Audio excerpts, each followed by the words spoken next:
Hey everyone, welcome to Unlocked, episode 292. Today we're going to be talking about a ton of stuff, including Star Wars Battlefront 2's story mode, which we got a bunch of details on from Celebration. Shadow of War, it's our IGN first for the month. Brandon has a ton to say about it. E3 FanFest and Microsoft's plans for that, as well as a bunch of games that have come out recently, including Telltale's Guardians of the Galaxy and The Sexy Brutale. My name is not Ryan McCaffrey because he is on vacation. My name is also not Alana Pierce because she's on a cool secret work trip. But I'm Marty Sleva. Joining me is Brandon Tyrell. Howdy. Jonathan Dornbush. Hello there. And Destin Legary. Hey, everybody. I was really worried you weren't going to be here today, and I didn't know what the show would be. I would just get here and apologize to the camera. These are the replacements. Profusely, yeah. But yeah, there's actually a decent amount of things to talk about, including games we played and games we're going to play. Starting with Star Wars Battlefront 2. Obviously, there was this sort of leak last week of a quick 30-second trailer that showcased some stuff. We got the full trailer. Yeah. Wow. We got the full shebang this weekend at Celebration. Obviously, EA Motive is working on the single player. DICE is working on the multiplayer. Criterion is working on the space stuff. Let's start with the single player. So we're going to have a story mode in this game. Yeah. And we got to probably full disclosure this every time we talk about it, because the story mode is co-written by Walt Williams, who worked at 2K for a long time and wrote Spec Ops: The Line. And worked at IGN for 20 years. And he worked at IGN for IGN founder Walt Williams. But no, and also co-written by Mitch Dyer. So when Mitch left a year ago, he went to go to Motive, and this is what he's writing. He used to sit there. Well, right here. I mean, we never sat. He never sat in the studio. He was in the middle seat there. Should we leave a seat open for him like Elijah? So yeah, Just pour one out for Mitch every episode. despite the fact that we said Mitch died several times, he didn't die. He's just in Montreal doing a Star Wars. He's But yeah, so we know the story mode follows our hero Iden Versio. She is a sort of an elite Imperial Special Forces member of the Inferno Squad. And the game sort of picks up. It's the Battle of Endor. She's been sent down to Endor with her squad, presumably to take out the rebel scum. And all of a sudden, she looks up, and the Death Star explodes. And what a cool shot that was too. And then like Ron Howard's narration comes in and was like, "That is not good." And so the story spans for 30 years. It's pretty much from the end of Jedi to we saw some stuff at Starkiller Base. So the meat and potatoes of what happened Force to the Empire Awakens. after, And so what do you guys think about this story playing from the point of view of an elite Imperial officer dealing with the fall of the Empire? I can't wait to see where her journey takes her. I definitely want to see, obviously, the beginning we see sort of in the trailer, and like what catapults her to go on this almost revenge tale. Seemingly, like, I just want to see what happens and how does she learn that she's on the wrong side. That's what I want to see. Well, and I know they've said that you'll be able to play as some other characters in the single player, like pretty major characters. They specifically mentioned Luke and Kylo. But I love the idea that it spans 30 years because I kind of want to play this character when she's older too. Like the concept of that we'll be able to play her 30 years after maybe she's in her 20s, I would assume. Yeah, so we're going to be playing, what action game do you play as a 55 to 65-year-old woman? Like that would be awesome. What I love about that is the setup is she is this sort of Empire Special Forces elite unit, right? And she believes the Empire is good because that's just how she was brought up. And then I'm really, really, really curious, and I think Mitch and Walt are going to nail it, but I'm really curious to see 30 years later if her views of the Empire, her views of the rebellion have changed at all. I kind of don't want that. Like, I want to play as someone who I want to humanize an Imperial, high-ranking Imperial officer who grew up like the planet she grew up on. Her dad was like an Imperial dignitary, and the planet willingly gave itself over to the Empire, and they embraced the Empire. It was like stuff's not that bad here. We got imagine it'll cherry be blossoms. In the story, I'm sure it'll be that she'll be tempted to the light side because that's just a thing of Star Wars. But I think in the end, like I can totally foresee the end of the game being she sacrifices herself for the cause of the Empire. Like she is still with them no matter what. That's what I want to see. I don't want to see her sacrifice her ideals at the beginning and eventually go over to the side of light. It would be great to see her stick to her guns. And like, what if she comes face to face with Luke, the man basically responsible for blowing up the Death Star? I mean, killing probably tons of her pals. That's something I like. So this is what Force Unleashed did, right? Is like you had the protagonist in that who was evil, and then just made that transition to good. And I'm actually with you on that. I don't want to see that either. Like, I don't want to see her at the end of the game realize, oh, the rebellion was right all along. Like, I want to see that humanized version. And the fact that Walt wrote Spec Ops: The Line, which is, you know, ostensibly you're the good guy, and at the end of the game you're wondering, are you the good guy? Yeah. And I would love to see that approach taken here as well, and have her stick to her guns. Like, her ideals are correct. Yeah. You know. But I'm curious in 30 years if that changes. Yeah, same. Yeah, and we know we're going to visit some familiar planets, some unfamiliar planets. She has this sort of. We can assume that the combat's going to be similar to Battlefront. She has this shoulder probe droid. Yeah, it looks. My hot take is that you're going to be able to scan things because in every video game this year you scan things. It looked a lot like Wildlands, where you like put the drone out. Yeah, I just go for I it. take it if it's like a Metroid Prime style, like first person, then you're scanning the environment. That'd be cool. Yeah. I can totally get behind that. Yeah. And also, like, I've known, again, full disclosure, I've known and been pals with Walt for a couple of years. Despite the fact that he wrote one of the most serious, harrowing games of all time, he's also one of the funniest people I've ever met. So I don't expect this game to be a complete wet blanket. Yeah. That being said, I think the droid might be sassy, like K2SO. ooh, Sassy droid. sassy droid. Yeah. Sassy shoulder droid. Sassy shoulder droid. We also got details that it's coming out on November 17th. Yep.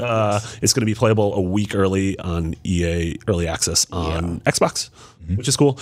Then we got some more multiplayer details. As we predicted, it's going to span the prequel eras to the new movies. So Darth Maul. Yeah, we saw Darth Maul. We saw Kamino. Yoda. We saw Yoda. We saw Kylo. I really hope they lean into some of that prequel stuff because despite the fact that those are bad movies, there are interesting places. Totally. And enemy design and character design, like I want to play as a Gungan, I want to play as a battle droid and a droidica. Well, that's the cool thing, right? Is reading the multiplayer preview on IGN right now. Joe Screbbles was saying that they're focused so much more on your own class and your own character this time around, but they're also still playing in those timelines. So your grunt soldier is going to be a like a stormtrooper and also a battle droid, and also a first order, soldier, depending on what era you play in. But they're always that same character with your same skills and all that. Yeah, and it is like class-based character progression. So not to everyone wants to compare everything to Overwatch now. Because Overwatch was the first game that allowed you to choose different characters that have different abilities. First time history of time. Yeah, do you remember like Street Fighter took a lot from Overwatch because Blanco was different than E Honda? Street Fighter? But yeah, so I think that's cool that there's that sort of class progression is going to exist in characters as well as ships. Yeah.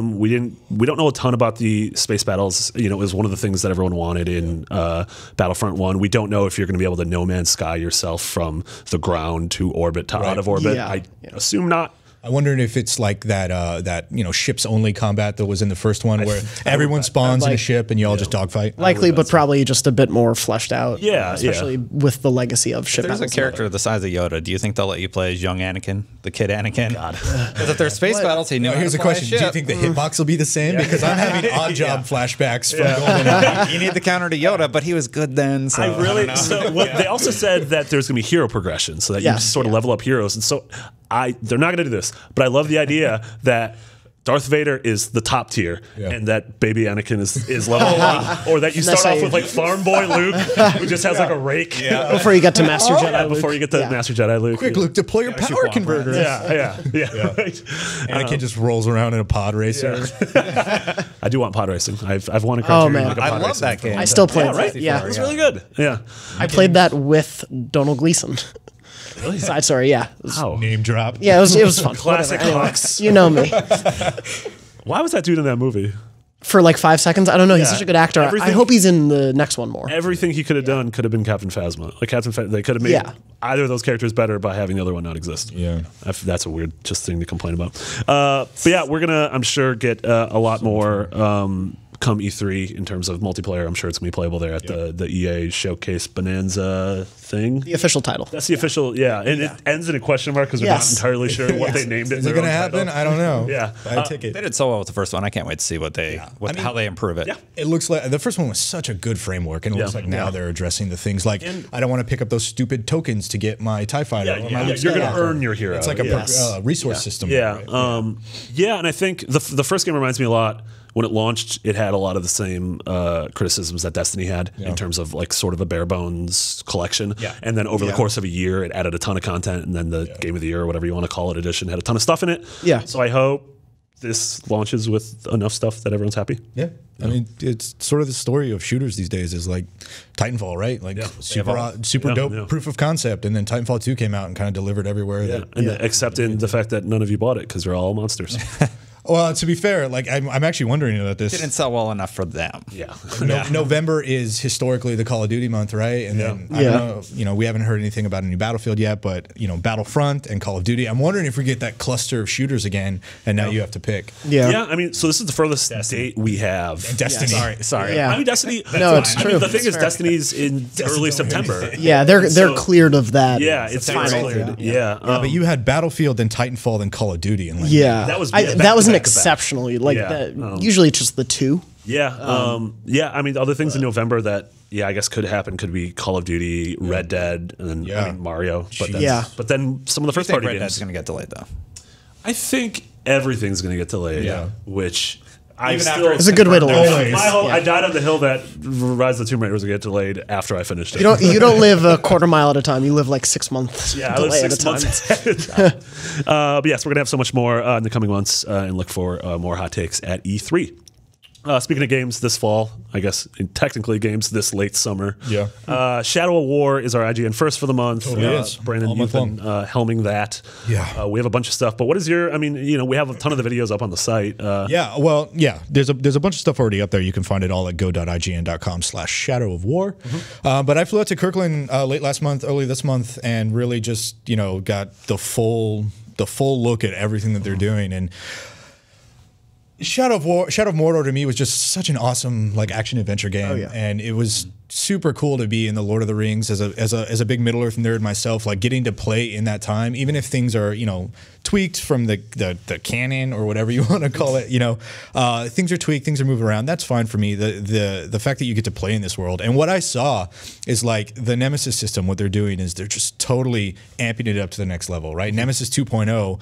I went in wondering is it going to be more of the same? And a lot of the structure is there, but it's so blown out. The personalities of the orcs that I saw. The different abilities and sort of packs and tribes that they run in.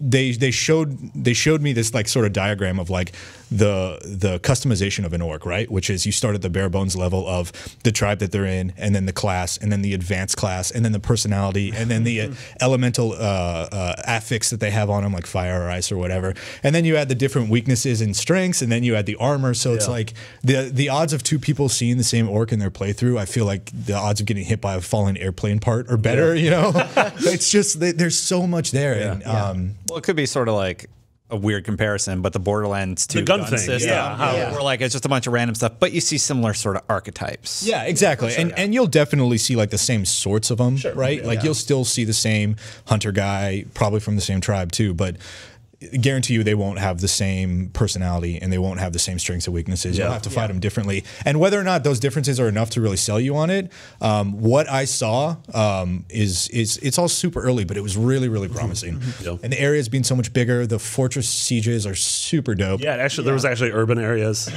So they're making a human city. So now you actually, we have this video up on the site right now. I urge everyone to check it out if you're interested in the game. But there's Minas Ithil is the human city now, and you go in and you actually get sort of this foothold in humanity that was missing from the first game. Totally. You're like a rogue man behind enemy lines, and it was sort of like this Vietnam almost story, right? You're surrounded. This time around, you actually have that bastion, that reminder of what you're fighting for, and from there you go off and you start to do your whole conquering of Mordor. And there's just a huge amount of variety that I've seen, and the areas are no joke, just massive. They're huge. I saw a couple of them. I saw all of the new animals and dragons and monsters that they're adding in. We'll have some of that stuff up for you this week or next week. But there's just a lot to love. And I know some of the gameplay that came out looks roughish right now because it's an alpha, but the systems and the features and the mechanics that they're adding into it are really, they totally sold me on it. Yeah, I mean that's the stuff under the hood is the stuff that you want in place early. You can very easily go through a couple final levels of polish in the last few months and clean that up. Some games do, some games don't. I mean, huge improvement with Gears of War, for example. Oh yeah, totally. Phenomenal by the end. You remember when they first released that multiplayer footage? footage, and everyone was like, alpha. Oh yeah. But yeah, man, like the way they're tying it into Lord of the Rings, you get to fight the Nazgul, and It's a bunch of stuff in the movies. yeah, it ties into the movies really well. And what I really love is Michael DePlatter, the VP of Creative over there, who's sort of like overseeing the narrative and all that. What he said is he wants this game to be sort of analogous to Rogue One, in which it sets up the Hobbit into the Lord of the Rings. Like it wants to cover that span. And they have all these really cool narrative ideas that, again, are pulled from the lore. Like Minas Ithil became Minas Morgul 2,000 years before the Hobbit, but it works in the context of this game. And there's a super big interview up right now that has all kinds of really awesome details about that kind of stuff. So I urge everyone to go check it out. We'll have more stuff. I know April's coming to a close, but we'll have a bunch of stuff next week. And That's awesome. And check it out. It's shaping up to be one of my most anticipated games of the year. I love Shadow Mortars. Watching your coverage of 2, just seeing that the combat system's still there is basically what sold me. I remember hopping into the first one for the first time at E3. Guy teaches me the controls, then I hop in, I do an 86-hit combo, and he's like, "What?" I'm like, "It's the Batman." It's the Batman. Oh, yeah, totally. Exact Batman mechanics. Well, yeah, but with blood and gore, which makes it. Well, there's a ton of blood and gore, but there's also things that Batman could never do. Like there's a new skill this time around, which if you go to IGN this week, you might see something about it. But he goes and does a stealth kill, and then the Wraith in him goes and just goes murder, murder, murder, murder, murder, and kills like 8 guys, and then he's done, and you finish your stealth kill, and it's like I just cleared this entire room out. It's super dope, and. Saying Batman never did that? Yeah, I don't think Batman ever murdered Wraith. I don't think he ever stabbed. Wait till Zack Snyder's The Justice League. The Dark Knight 2. Batman stabs a dude. I'm super stoked for this, and this is I think it's coming out at a good time. It's that that window that is like, all right, this is the game that is like, all right, fall's about to start. Everyone play this. Assuming it hits its August date. And that's sort of where it was. The first one was too, right? It's sort of a WB area because that's where they also did Arkham Asylum. Yep, 100%. I really, really am excited to play this game, and I'm excited for you guys to see the rest of the footage this month. So again, go.ign.com/Shadow of War. Go there, check that out. Plug. I'm sure this will be one of the games at E3 in May. That's June. Oh boy! Assembly of that was a Segway car crash. A fest of some kind. The segues from now on. My gosh, damn it. So obviously E3 this year is the first E3 open to the public, and Microsoft is taking that opportunity with E3 Fan Fest, which they sort of talked about this week in terms of 500 people, members of the public, are going to be able to sign up for this, and it's going to give you access to Microsoft's press briefing on Sunday, which is super cool. That's the conferences at E3. It's like one thing to watch them on the streams. It's another thing to be in the room when the lights go down. Yeah, and a lot of times you'll get free stuff. You'll get when they revealed Project Natal, you got like a weird stoner poncho, which I'm sure goes for tens, if not 20s of dollars. When they revealed Mario, everyone got their own toddler. Yeah, everyone. Like, they gave away consoles though. So there's a bunch of stuff there. They gave away the Slims, I think. Oh yeah, they did. And this, it'll be exciting because that'll probably be the first time we see Scorpio footage in real life. Yes, most likely. Hands-on with the Scorpio too. That's and then it's hands-on the following night, the Monday night, at a private preview event, which is an event that some of us will probably be at too, because generally Monday night, Microsoft and Sony and Ubisoft hold hands-on events where you get to play games and then sort of wait and preview them the next morning, which is always nice. So that's just a cool reminder that people are reaching out and doing cool things for the public E3, which I think is what they should have announced all this stuff a month or two ago when they announced the tickets, because the tickets still aren't sold out. Yes, which is wild because like PAX sells out in. People were tweeting at us saying I got my ticket. Oh yeah, a bunch of super excited. Yeah, it's great to see. Yeah, we're stoked. You're totally right though. Like if you got to take time off work, or you got to book airfare. It is during the week. Like it is a work day. So that's just a note that obviously we're gonna have a ton of coverage leading up to E3, and then at E3, I think. I'm not gonna get in trouble. I think we're doing some sort of a fan event ourselves. I'm fired. Good promo, Marty. I'm fired. And then obviously, if you see any of us roaming around the streets of LA, don't hesitate to say hi, or tell us that you don't like certain reviews. No, don't do that. No one ever does that. Reviews. So we actually now we're just going to talk about 4 games in a row that are actually pretty cool. Smaller games that all came out within the last week or two. I'm going to tell you a tale of Telltale's Guardians of the Galaxy Episode 1. I don't know the name of episode 1. Tangled Up in Blue. Tangled Up in Blue. Oh, that's actually my favorite Bob Dylan song. I should know that one. They're all named after different songs. Okay. Yeah. Episode 2 is Lay Lady Lay. Episode 3 is The Hurricane. No, one of them I think is Don't Stop Believin'. Okay. That's awesome. Big Brass Band. Episode 4. So, Jonathan, you're obviously probably the biggest Guardians of the Galaxy fan in the office. I adore it. Yeah, you played episode 1? Yes, I did. What do you think? I really enjoyed it. I think it is a very solid start. It didn't blow me away necessarily, and it didn't disappoint me. It was sort of what I expected of a very good Guardians Telltale game. Okay. I think they do what the movie does, and they use licensed music at points, which I think really elevates some of the moments. It's like Hall & Oates comes in, or ELO will come in. It's awesome that they actually got by the light? those. Yes. They actually got those songs. Yeah. Which I guess they did the same thing, like all of the opening credit scenes of Tales from the Borderlands. Yeah. It does a lot. Song. That was my favorite thing about, one of my favorite things about Borderlands was how every song was set to that for the opening. Yeah. And it seems they're going with that here, but even amping it up where action scenes or scenes they're at a bar or something, and you'll hear a song kick in. So just to be clear, this isn't like MCU. This isn't canonical with the movie. This is its own thing, separate from it. It feels like a remix of things people will know from the movie and from the comics. Okay. I think that they know pretty clearly, and I got to speak with some of the Telltale developers and with Marvel Games' Bill Roseman before it launched. They talked about how, we know people are coming from the movie. Sure. Like, we know that is probably the majority audience will be fans of the film. And so it certainly plays to that. There are Easter eggs that fans of the movie will get. Obviously, comics fans will too. But it's very much the character archetypes from the movie are the character archetypes in the game. But it does this really great job of, obviously there's the Telltale choice system where everything you do it'll remember. Yeah. But this time around, what you do also doesn't affect just your relationships. It affects the relationships among the Guardians. Oh, interesting. So you'll make a choice that will affect how Rocket and Gamora talk to each other, not just how Rocket will talk to you. I like that. And that underlying complexity I really appreciate, and I feel like it will play out as the episodes go. And every episode is also very much a character spotlight episode. Okay. I don't know how it'll play differently, but the first one is Star-Lord. Yeah. So you go back, you get some flashbacks of Peter Quill's life, and I thought the flashbacks were they're sort of flashbacks. I don't want to say too much about them, but I thought they were really well done. Okay. Yeah. Do we get to meet Groot in this first episode? Yes. Yeah. So who does better VO, Vin or the new VO guy? I mean, isn't the new guy? It's Adam Harrington, who did Big B Wolf and Wolf Among Us. Yeah. And he does well, and different? It's very, it's almost identical.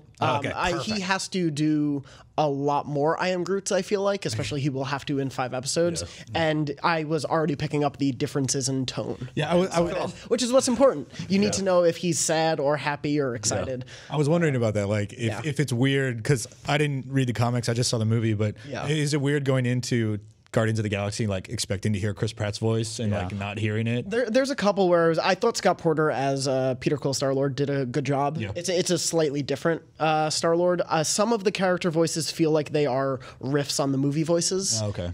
Which obviously it could be the voice actors just either it's the direction or it's just them taking time to get into the characters. But something like a Yondu felt like it was very much like, oh, this is the Yondu from the movie. Yeah. It's done slightly differently. Someone doing the voice of the actor, doing the voice of the character. Yeah, but granted, usually it was the characters who didn't have that much time on screen, so they didn't have enough time in that episode to become distinctive. And there's nobody from the movie, right? No, it's not. Because like Rocket's Nolan North, right? Yes. Yeah. Oh, instead of that's Bradley Cooper. Yeah. Yes. Yeah. Cool. So you're sort of with this. Yeah, totally. You're in for the season. Yeah, I think it was a very solid start. We'll see where it goes, but if they keep doing sort of it's lighter, but it has the emotion that I care about with the Guardians. Yeah. Cool. Out of curiosity, where would you put it on the echelon of Telltale games for you? So for me, actually, Borderlands is my favorite. Yeah. I'd probably go Borderlands in terms of openings. Borderlands, Walking Dead Season 1. Yeah.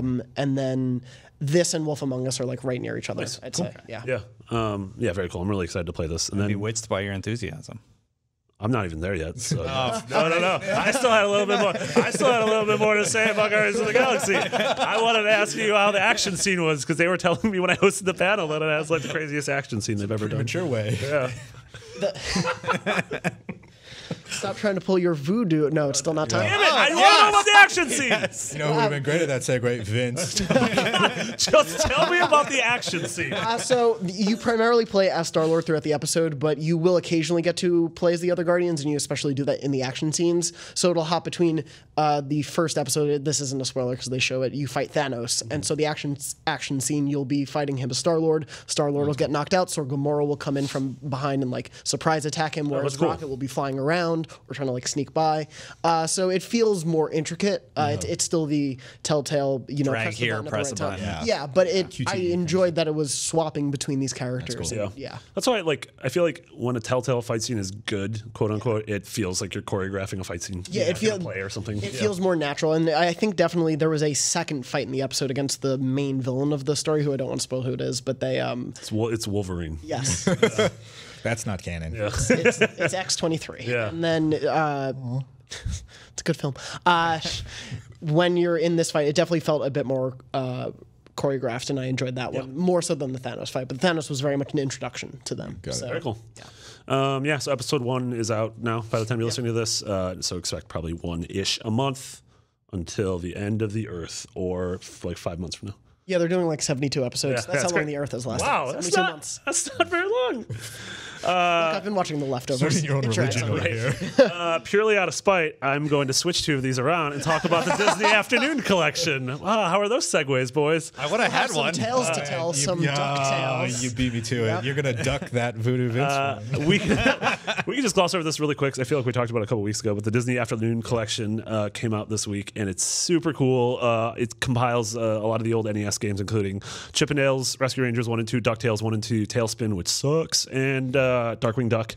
Which also sucks. But yeah, a little bit. But the collection is really cool because first off, it has a bunch of museum stuff. So it's sort of like Rare Replay in terms of like a lot of like love to the concept art, to the old pixelated designs, to the music, and then it also has a rewind feature, which again Rare Replay had, but it is so necessary in some of these games because these games are hard as balls. They're so hard. Like going back and playing NES games that I played as a kid, I'm like, I don't know how I did this. Like Ninja Gaiden took me persistence 5 days to beat, and you had to leave. You had to leave your NES on for 5 days and hope your mom didn't turn it off when she was vacuuming or something. And this time with that rewind, watching Sam play this, Sam Claiborne who did the review. He's super into retro games. Also, great review. Sam nailed it. But watching him play it with the rewind, I'm like, I would have been dead. Yep. I would have died there. Yep. Would have died there. Yeah. Definitely would have died there. It's just a really cool thing. It comes at a budget price, and it's something that I want. I think it'd be really cool if other studios do this. If Disney does this with a 16-bit version, I think would be great. Totally. Oh my God. A lot of the movies. Which they re-released GOG, I think, got them. That's right. A lot of those came out. Disney, and there was good Mickey games, Mickey Mania, Castle of Illusion, which they remastered not too long ago. Yeah, that's right. And then I think it would just be cool if like Konami did this with a lot of their old games. I know Konami's sort of a swear word now. I feel like they have to bleep it when I say it. Right. But stuff with like the original Contra games. Even being able to play the original Metal Gear games. Capcom's already doing it. Yeah, right. Much, So it would be sexy if they remastered. No, I'm going back to Voodoo Vince. Actually, I was just swapping the two of them. It works both ways. Remastered. It'd be sexy if they remastered Chip 'n Dale. Checkmate. I bet everyone's like, "What's going on with that sexy game?" So another what's new is or what's old is new this week. Voodoo Vince Remastered comes out, which I am super excited to play because, like Yooka-Laylee, this is a 3D character platformer that sort of harkens back to the late '90s, early aughts when those games were everywhere. Voodoo Vince was an Xbox exclusive, probably aside from Psychonauts, the best 3D platformer on Xbox.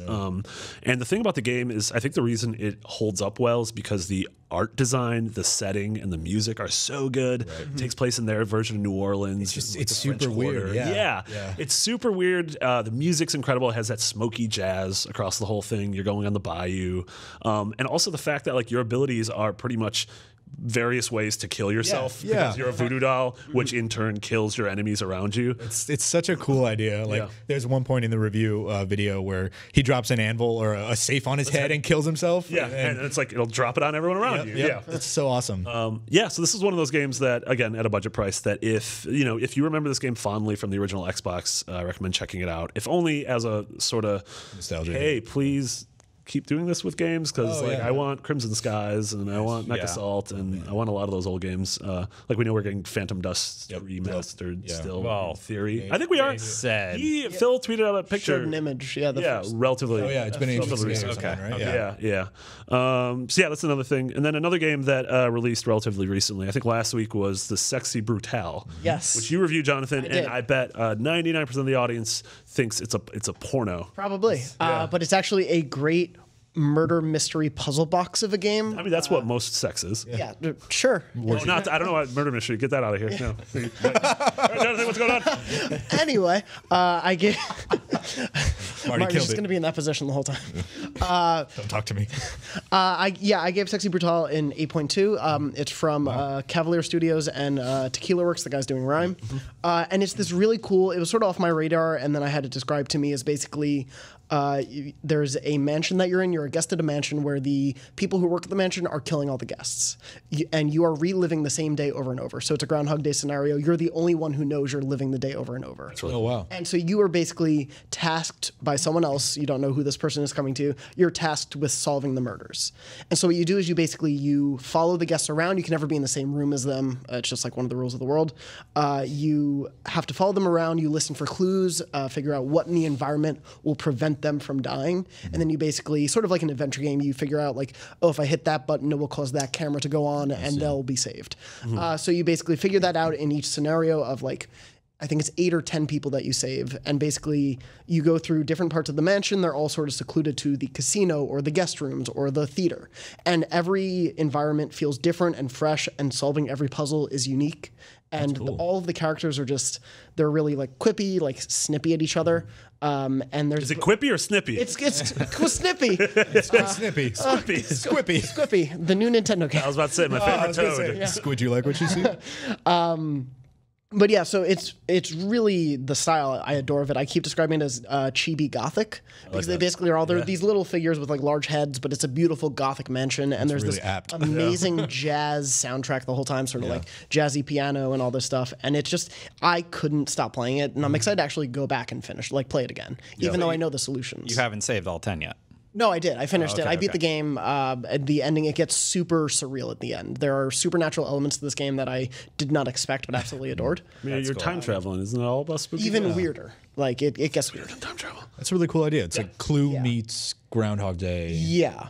And it's very unique compared to a lot of games out there right now, and I totally recommend it. It is maybe 6 hours. You could blaze through it in probably 5, but it's totally worth the time. Just visually, it looks really pretty. Yeah. It was always fun to just go into a new room and see what the little details that they put in were. Yeah.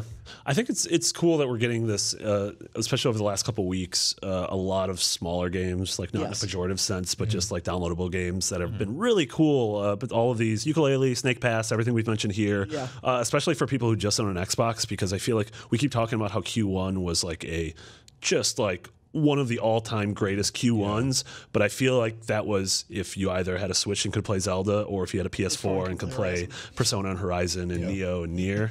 So I think it's cool that all of these games are sort of coming to everything, that we're finally getting this glut of awesome smaller indie games before the spring and summer of AAA across the board bonanza begins with like Injustice 2 next month. We're getting Prey in a week and a half. In May. Early May. Yeah. I guess the Prey demo is coming. I guess we didn't talk about. Did we talk about that last week? I don't think so.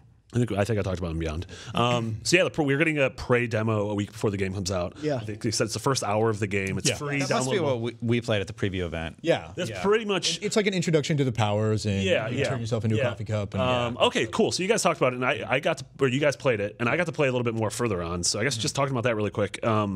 Prey is like, people should not sleep on this game. It's so weird, right? Like in a great way. Yeah, in a really good way. Yeah, the opening really does feel like it's not, I don't know, a little bit similar to BioShock, but just in a way that the opening to the first BioShock was such an exciting, unexpected, immediately throwing you into this world and giving you this like, oh, this is where I am and this is what I'm going to do. Immersive environmental storytelling. It legit got me with a few scares. Oh my God. Stuff. Oh, I captured a bunch of footage from a little bit later on in the game when you could totally like go off the rails with your powers. Yeah. And it was over a preview build, and with a lot of debug units, preview builds, if you click in both analog sticks at the same time, you bring up a debug menu. And I found out during that preview event that my default reaction when I'm startled is to press down on both my thumbs because every time there is a jump scare in the footage, the debug menu comes out, and it's like 6 times in 2 minutes. I love you're in there like trying to make clip outs of this game, and you're so like going in and clipping out 1 frame before the spook and 1 frame after the spook, and just sort of making my own spook. Really good, but the combat's really cool. It feels like a mixture of BioShock 2 in terms of looking at the environment and being like, all right, I have these powers that are a little bit elemental. What can I do? A little bit of Dishonored in terms of freedom of exploration and fighting. And then, I don't know, I felt like I was a Ghostbuster. It seems like it's not just straight up combat. It's not just straight up environmental stuff where you have to, navigate or traverse, but it's a combination of those two mixed with these powers where I think Dishonored is a really, go figure, right? Yeah, of course. I've been staying away from most of the stuff from after the first trailer just because I was so excited and I got those BioShock vibes from the start. Oh, no. And sorry. No, I'm just saying, like, please do not. I know the opening's online. Don't watch it because, playing through the opening for the first time, I was like, oh, I didn't know this was the game was about. So I'm so excited to play that opening because what sold BioShock 1 for me and made it like it ended up being one of my favorite games ever was I played the demo beforehand and it's that opening and you get to the woman with the baby carriage and she turns around and I was like, oh, I need this game. This will be my game. There is sort of that moment in the game where I'm like, oh, this is what the game's about. I'm totally sold. And I think doing the hour-long demo is so smart because this is a game that is off everyone's radar, seemingly. Like, we bring it up in the office. I feel like I brought it up to you, and you're like, oh, is that like a summer game? I'm like, dude, that comes out in like 2 weeks. I had no idea. I know. It's one of no those, idea it was right around the corner. And you're totally right. Like, coming off, like you said, one of the strongest Q1s like I've probably ever seen, maybe in recent history. People are still playing Horizon. People are still playing Zelda. People are still playing these massive, huge open world games. And like Prey seems like one of those cool, unique games that isn't an indie title or something, right? Like it's a big game with a lot of cool ideas. And like just watching that reveal trailer, right? Like as soon as I saw that reveal trailer, and every morning he like is slowly transforming, and every morning like you have that again Groundhog's Day come up, like. It seems cerebral and unique enough that I think there's going to be some really, really good payoffs at the end of it, And I definitely you can do it without the eye injector too. Oh, so there's a cool thing. One of the cool things in the game is that because it's the year of the scan, you are scanning a bunch of stuff, and the more you scan the aliens, the more sort of resource points you get into being able to sort of imbue yourself with some alien powers. Right. But it's this sort of give and take of, do I want these cool alien powers, but if I do too many, the ship will start to view me as an alien, and so turrets will be like, nope, you've got some alien blood and you were firing on you. And so you're like, I have these powers, but it's also more of a pain in the ass because I'm sort of becoming an alien and these aliens aren't good. It's a cool give and take, But I mean, just the visual of it, right? Like just the visual of you injecting something into your eyeball. Oh yeah, like that whole thing, the looping. No, thank you. The looping, repeating day, like the entire premise seems really, really cool. Yeah. So. I'm super stoked. That's that and Injustice and Rhyme. We got a good May coming up. In Prey 2, I really like the office that you get to at the end of the demo, and I messed around with the trash compactor thing a lot. It's really neat. You put garbage in it and it makes weapons and stuff. Oh yeah, it's like, this is fun. Yeah, it's really funny. Yeah, you could totally just and it's one of those games you could like put stuff in a toilet and flush it. Yeah. I just love. I like games. Can't do that in real life. If you give me a toilet, don't get audited because that's bad. if you give me a toilet in the game and don't let me flush it, you should be arrested. Yeah, they got they got dark. All right, so we will close out this week's episode with rapid but not rapid fire. This is where when Ryan's gone, I don't know how to put together a show, and so I go into the Facebook group, which is facebook.com/groups/podcast unlocked. If you have not joined that, or if you have not joined our YouTube channel, you should subscribe to both. YouTube.com/IGN unlocked. We pulled some questions. Some of these have to do with games. Yes. Most of these don't. Jordan Alvarez asked, what is your favorite game of the early 90s? Being Born. The game of life? I'm old. I love it because it also works. So let's just say 90 to 95. You can enjoy things from before you were born. No, that's illegal. It's illegal? Marty, when did Mega Man X come out? Can I say Mega Man X? That was like Mega Man X, one of my favorite games. That's a good one. Yeah, mine's definitely. It's hard for me to choose. Yeah. It's that Super Nintendo was my favorite console of all time, and so I'm in it's the exact same boat. Mario World, Link to the Past, Super Metroid, Chrono Trigger, Earthbound, Donkey Kong Country. Final Fantasy. It's just Final Fantasy Mario 6. RPG. Same window. I believe it was 95 because it was right before then Snuck in there. Came out. I'll take that one. Mine's definitely still my favorite game of all time, which is Ogre Battle: March of the Black Queen. Such a long name. Nobody really knows what that game is, but it's this cool, like it's kind of like Civilization before Civilization was Civilization, like in the current form of it. Someone's gonna go fact check the years on that. Actually, prove me wrong, but super cool, like grand campaign style with tactical fighting and controlling points, and it's still to this day. It's on the eShop for the Nintendo. Like you can find it and play it. It came out on PS1, I think, as well. But by far my favorite game. Hundreds and hundreds of hours spent over summers where I had nothing to do, so I just played that game. Yeah, so good. Are you just sticking with life? Just the game of life. No, I think it would be because I didn't have a SNES at all, so I came to a lot of those games late. Dude, there was a big online argument today over whether you call it SNES or SNES. Beg your pardon? SNES. Yeah. So I came to all that stuff like when there were GBA ports and all that stuff. So, but for me, I think Mario World's probably the Mario I've played the most in my life. Makes sense. It's also best Mario. Fantastic. It's best Mario. Tyler Oakley asked, "What are your opinions on Stephen King?"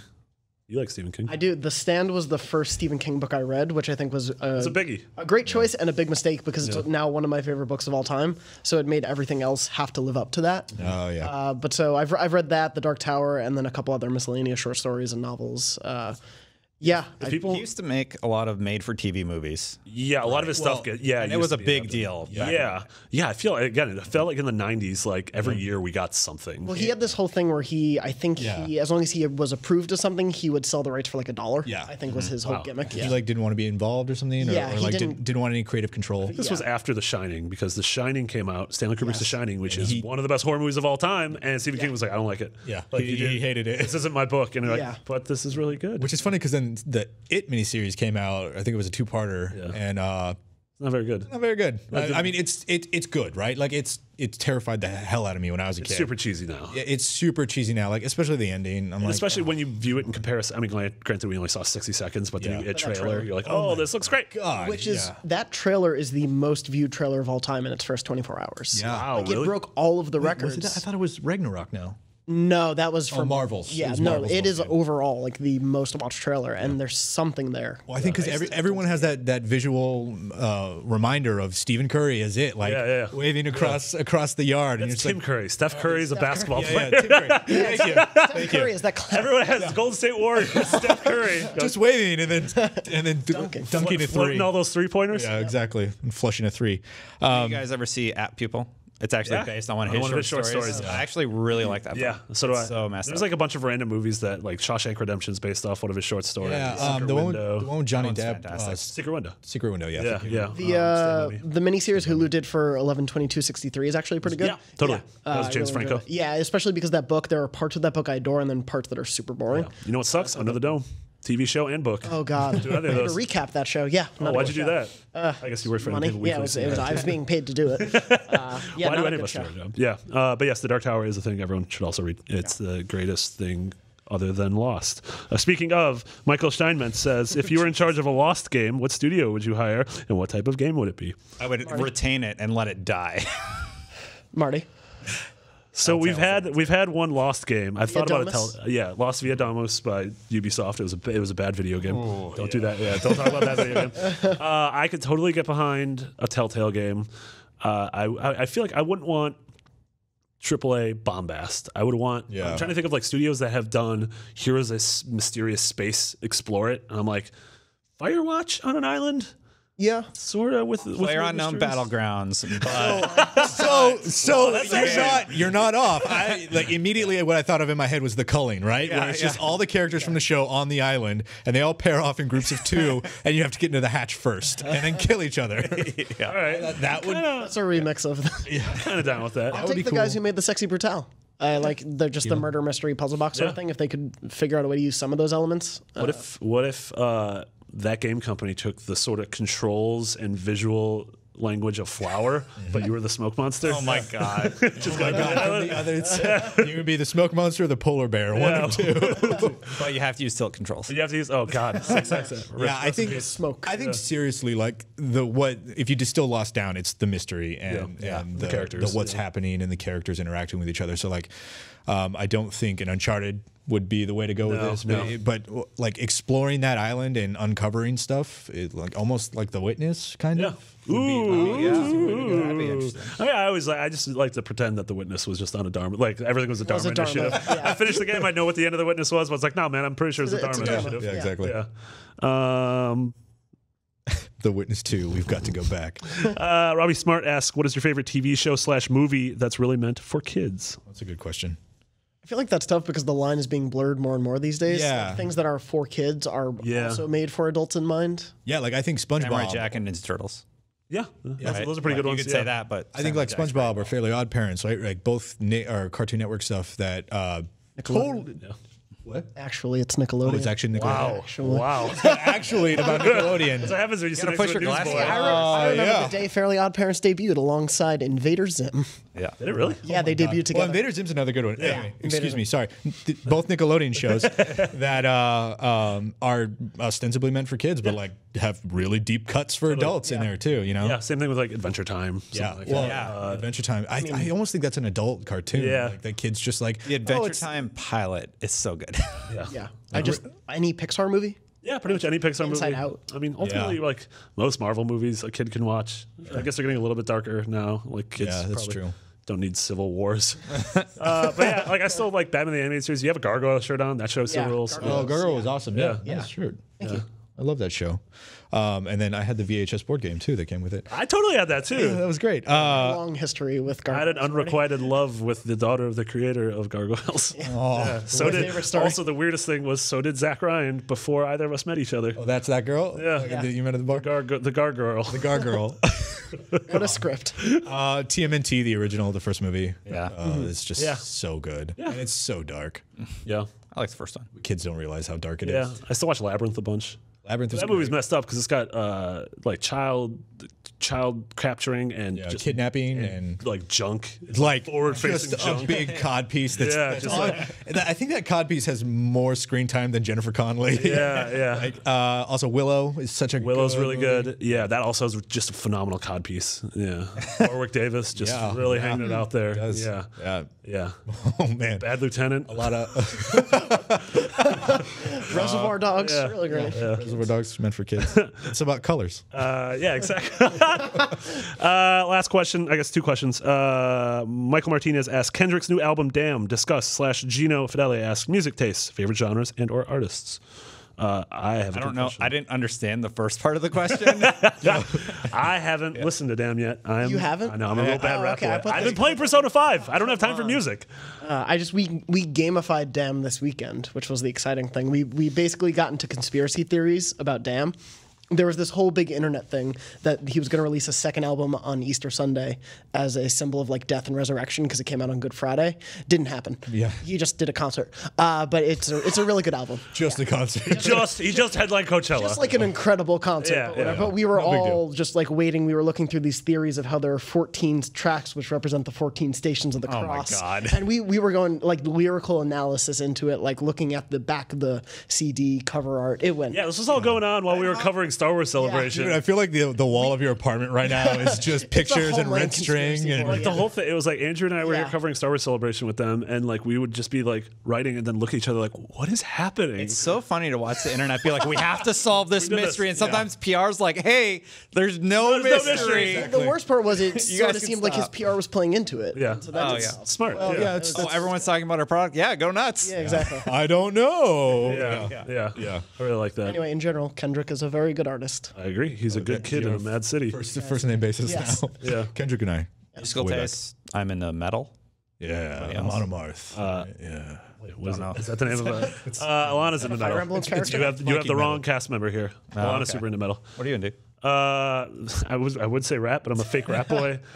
Rap, If you haven't heard Didn't get into Damn. these conspiracy rap, theories. emo, and jazz, the big three, and just awful '90s one-hit wonders. Oh God, yeah. Yeah, Like opening up a YouTube playlist of best of the '90s. yeah. I've been listening to a lot of S Club 7. It's really, I know. yeah. I feel like I should know. I was like, is that blue? But that's Eiffel 66. That was actually pitch perfect, so we're going to get a YouTube copyright strike. I like some rap. I like kind of any song that tells a good story. Yeah.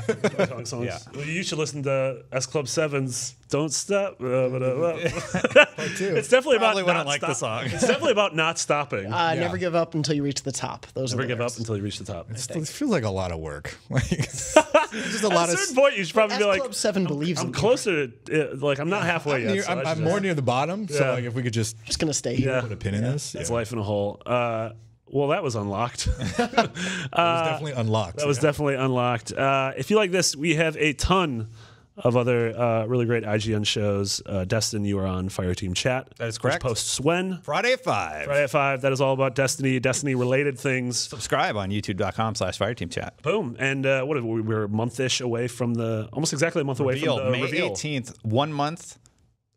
So 29 No, days today's the today. 19th. Yeah. 29 days left today. Who's counting, though? 19. Me. Yeah, right. You can find me on Podcast Beyond, which is our PlayStation show. A lot of us are frequent guests on Game Scoop, which posts every Friday, which is just our sort of all-around everything show that Damon hosts. Jonathan, you're on NBC. Yeah, yeah. Lunch, and then we're all on IGN Plays Live, which airs from 1 to 3 p.m. Pacific, various days a week, including maybe Wednesday. I don't actually know if it does.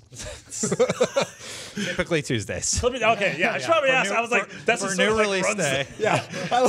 airs typically Yeah. Tuesdays. New release day, and often if there's like a major release or something happening midweek, we'll launch that day. But every Tuesday is the plan. Any hot new game? Yeah, totally. Also, this doesn't have anything to do with Xbox, but you should watch Link Together, which is Zach Ryan and Brian Altano's show, where they play fun show. Zelda Breath of the Wild, but one of them has the left Joy-Con and one of them has the right Joy-Con. Gotten pretty good. They've gotten incredibly good at this shit. Yeah. Like I saw a gif of them you're fighting a further than boss, and I was like, no, like, that's not right. How? Yeah, it's really good. Because I think when they started it off, they were playing the just game for the cheating first now. time. Yeah. But then they both beaten the game separately, Yeah. and so now they're like, all right, we're going to kill Yeah, it. that first episode, they're like falling off cliffs. And I'm like, oh, this show's never going to end. exactly. But yeah, check out all those shows. Like, subscribe. I don't know if you probably can't do that to a show. It doesn't matter. It's fine. You're all great. Ryan will be back next week. It'll be much less worse than this week. For Marty, Brandon, Jonathan, and Dustin, this was Beyond Unlocked episode 200. Oh!